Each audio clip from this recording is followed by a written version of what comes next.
ইতিমধ্যে চলে এসেছি আসমপুর হুগলি স্টোর। অনেক পুরনো আগেকার স্টোরের মধ্যে প্রবেশ করতে চলেছি। যে স্টোরটা পুড়ে গেল আসলে পুড়ে গেলে কীভাবে পুড়েছিল, শর্ট সার্কিট হয়ে পুড়েছিল, এটা আশেপাশের লোককে জিজ্ঞেস করার বললো। ঠিক আছে, এই জানকারি পেয়েছি দিয়ে এখন ভেতরে ঢুকছি। দেখতে পাচ্ছেন এই স্টোরটা অনেক পুরনো, মানে অনেক পুরনো। এখনকার লোকের দিকে জিজ্ঞেস করছি, বলছে আমরা বলতে পারবো না, একটু বয়স্ক লোককে জিজ্ঞেস করতে। ওই অল্প কিছু জানকারি পেয়েছি এই স্টোরটার ব্যাপারে। মানে এটা অনেক বছর আগেকার ঘটনা, 1900 কত সালে হবে হয়তো। অনেক পুরনো স্টোর। ঠিক আছে, আসমপুর হুগলি।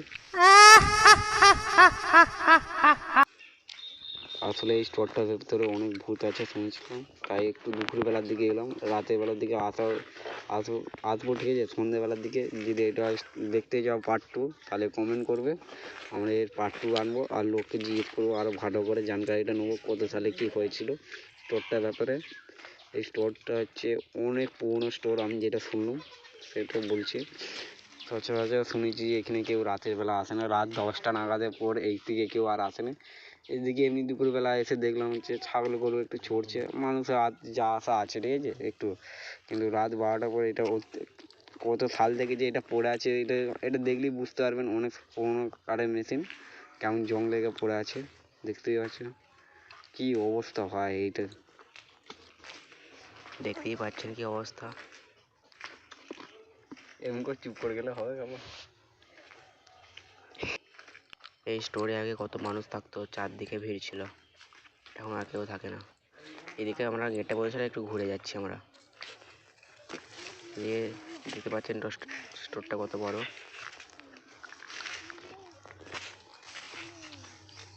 এতে অনেক কারেন্টগুলো সব শর্ট সার্কিট হয়েছিল।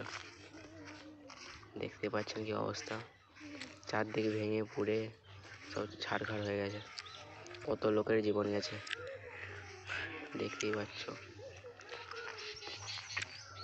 চারদিক পুড়ে গেছে, ভেঙে গেছে। আমরা এখন দোতলায় যাচ্ছি, দেখুন কি অবস্থা। দেখতে পাচ্ছেন স্টোরটা পুরো চারদিক দিয়ে কি অবস্থা। এই যে বনের জায়গা দিয়ে যাচ্ছে, এই যে এটা হচ্ছে সিঁড়িঘর আর কি, সিঁড়িঘর দিকে যাচ্ছে। দেখতেই পাচ্ছেন এই যে গেটটা দেখছি খোলা যাচ্ছে আগে থাকতে। কি অবস্থা, ভেতরটা দেখা যায়। এই যে এখান থেকে শর্ট সার্ভিস হয়েছিল, যে ফিউজ আছে, মনে হচ্ছে এই জায়গাটাতেই শর্ট সার্ভিস হয়ে আগুনটা লেগেছিল মনে হচ্ছে যতটা। ঠিক আছে, যে ফিউজ খোলা পড়ে আছে, এটা কালো হয়ে গেছে।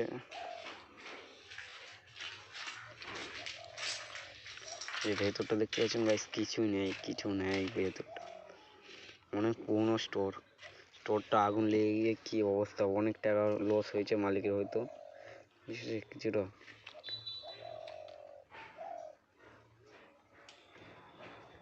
তলার মধ্যে আমরা আছি এখন, দেখতে পাচ্ছি কি অবস্থা। এইসব ফটো হয়ে গিয়ে সব ভেঙে গেছে। দোতলার দিকে যাবো এবার, দেখাচ্ছি আমাদেরকে ভালো করে। এই যে কি অবস্থা,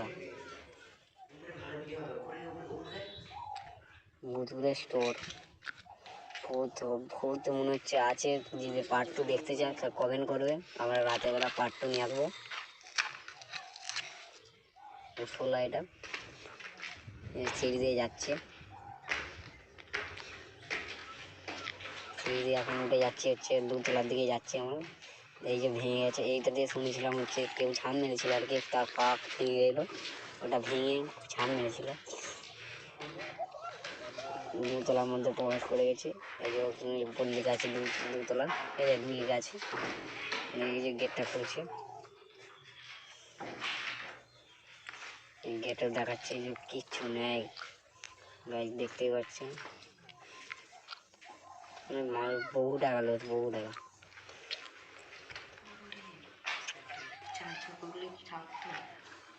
অতিরিক্ত আত্মা থাকার যত সময় সম্ভব, ঠিক আছে, এখানে মরেছে যে অনেকজন মানুষ মারা গেছে, আমি শুনছি মোটামুটি 10 জনের মতো। আর ভূতের উপরে কিছু একটা ভিডিও করছি আমরা, উপরে চল। ঠিক আছে, আসমপুর স্টোরের উপরে যদি পার্ট 2 দেখতে যাও তাহলে ভালোভাবে বলবো। পার্ট 2 মানে হচ্ছে অতটা কিছু জানতে পারলাম না, ওই ছোটোখাটো কিছু একটা জিনিস হয়তো শুনেছি, যেগুলো শুনলাম সেগুলো বললাম, আর এখনও শুনিনি। যদি পার্ট 2 দেখতে যাও কেউ কমেন্ট করবেন, কমেন্ট করে জানাবে আমাদেরকে। পার্ট 2 এ সব ঘটনাটা বলবো স্টোরে। পার্ট 1 এ অতটা বলা সম্ভব নয়। আর হচ্ছে জিজ্ঞেস করতে হবে লোককে, জিজ্ঞেস করে শুনে দিয়ে বলতে হবে।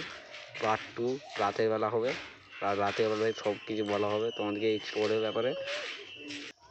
এইখানে মালিকের নামটা দেখতে পাচ্ছেন, মুছে দিয়েছে।